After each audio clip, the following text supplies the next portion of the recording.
So I rented this hydraulic trencher from a local place, and there's a little bit of a learning curve. I've never used anything like this, but it's pretty fun. I've only walked it up into my backyard so far, and just getting a feel for how it handles.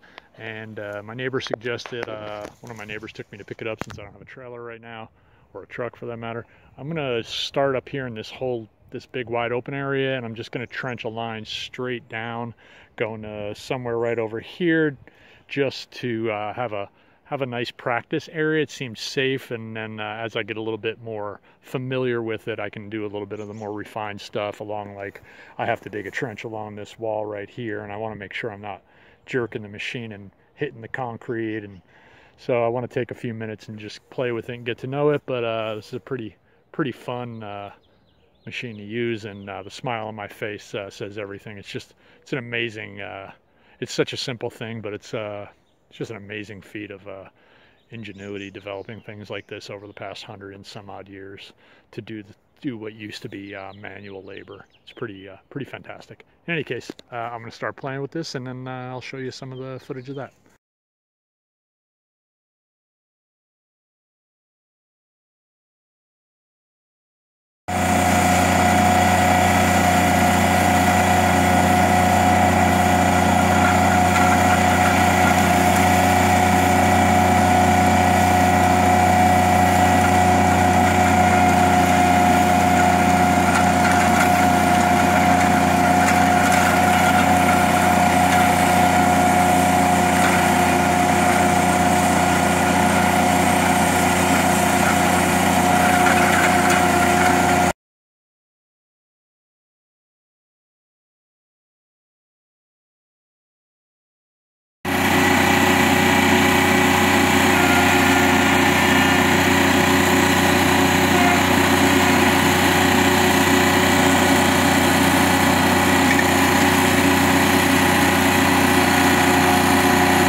All the trenching is finally finished, and I thought I'd take you around and show you some of the work I did. It was a massive effort.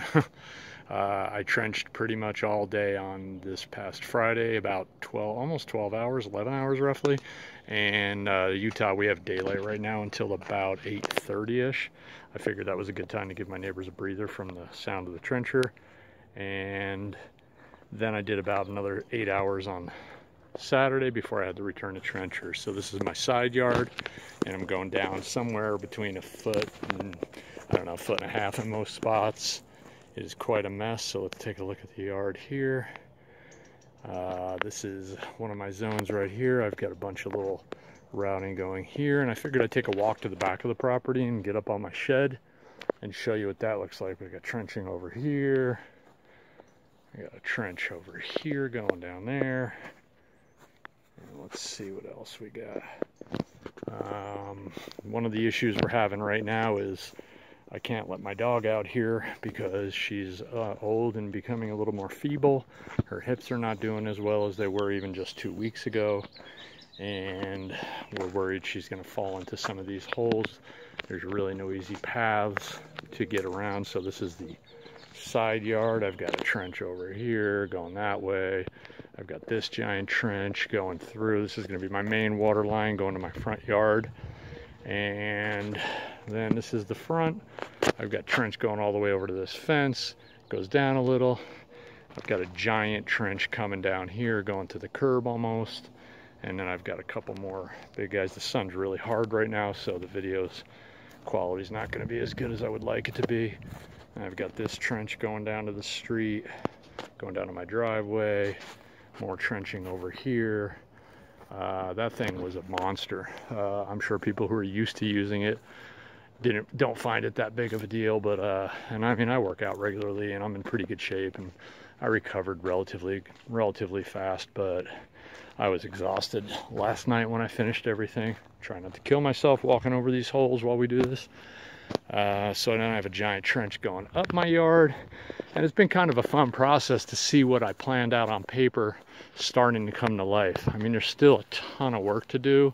For example, I hit some poly or some galvanized, some really old galvanized pipe there, about 1.25 inches thick, and I have to dig that out because obviously, well, it may not be obvious, but the trencher is not going through that. I've got a huge trench going this way, another one going down here, and trench going over there. This area was going to be the garden, just as a refresher. Probably next year we're going to kind of do a straight line across here and just have this be a garden. So this will be a valve box right here where I'm digging out. I still have to get some of the loose dirt out of there, and there's still quite a bit of work. We're going to run some lines down through this bed, and then those will be drip, and the same thing on that side. So I can't do that with the hydraulic. It'll flip over, so that's some hand trenching I still have to do. And then there's going to be a bed along there, so I did a little trench that way. But the amount of trenching was intense and pretty difficult stuff. The machine does most of the work, you think, but you're still working pretty hard. Got one over here. This is one of my zones, and I don't have much focus there. There we go. I wanted to trench up through there and run a little one in that area for some of the stuff in there. I don't have a way to get that water yet.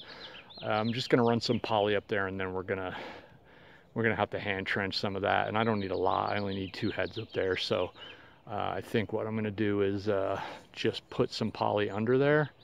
And there's a cat way up in the corner. I don't know if you saw that. Anyway, just jumped over the fence, climbed on the roof. That's my neighbor's cat. We're gonna put some poly and cap it, and then that way I don't have to worry about it. I'll just use a hose for the short term until I get most of this stuff done. We've got this one going up to one of my zones, and there's some lilac that we just my wife just figured out what that is. Just growing out here, is blooming a little bit right now. It's kind of a nice little side thing. I mean, I think this yard has tremendous potential. This was a fun area to dig. There was buried chunks of broken up concrete. I don't know if it's everywhere under the ground here, but it was certainly pretty much from that wall through here. Took me almost an hour because I had to keep grabbing these rocks. The trencher just wasn't pulling them out. It just would hang up, and I don't want to break a rental trencher, so I had to get those out by hand. So you can see the effort. I'm going to full disclosure here. There's a huge learning curve that comes with using this machinery, and I wasn't paying attention. And when I came to this little spot here, this dirt wasn't there. It was trenched out already. I put one of the tracks of the trencher in it, and it wasn't quite flat. It was like this, and that's not good, and it weighs so much that I had a heck of a time, probably lost 45 minutes getting that straightened out. So there's definitely a learning curve, and you can definitely get injured. I got some bruises a couple times. I didn't understand the weight ratio of the trencher to the front end of it to the back end. Climbing up on my roof. Oh, there we go. And I understand it now because it lifted me up in the air a few times, and that was certainly, it's like a ride, but violent ride, and not fun violent ride.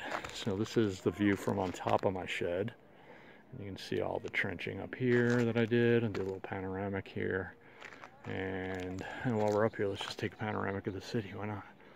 So there's my view. It's usually a little hazy, a little bit like Los Angeles, where there's a bit of smog here every day. It's sort of a bowl in between mountains. So, but there's some really nice days where it's clear. And truthfully, this is the view I want anyway, although I shouldn't be showing you other people's houses, so I will stop that.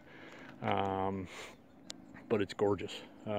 Anyway, so I got all my trenching in. I'm exhausted and sore, but this is the really hardest part.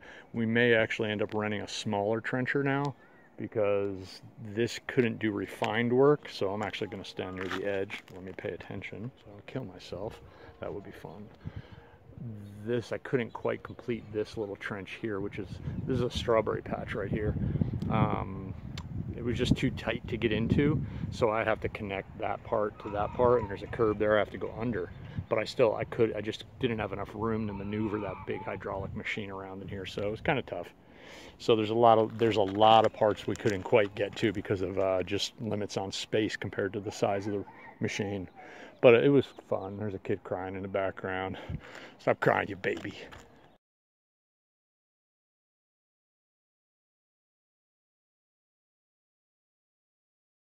So next time I come out here, I'm probably gonna make a video about the next step in this process, which for me is going through all the different trenches and looking at what work is still remaining. So this is a good view actually to see it. So an example is that is all trenched. I had to face that way and come back, and then I had to go up, turn around, face this way and go back, face this way and go back. And that leaves a bunch in the middle, so we got to clear all that out. There's just not enough room with the size of the machine. I got a few spots. I've got quite a few spots of that, and then figure out what work I have left. And once I'm done going through all that, like I still have to trench to some of the heads because I couldn't quite get too close, and I have to cut through some galvanized that I hit. There's probably about 6 or 8 spots. I got a couple spots where there's some roots that I could not get through, and I wasn't willing to chance it. They were just super thick. I mean, these are some pretty big trees, so I get a chainsaw and we'll cut through those that way. And that'll be my next video. So hope you enjoyed this one, and thanks for watching.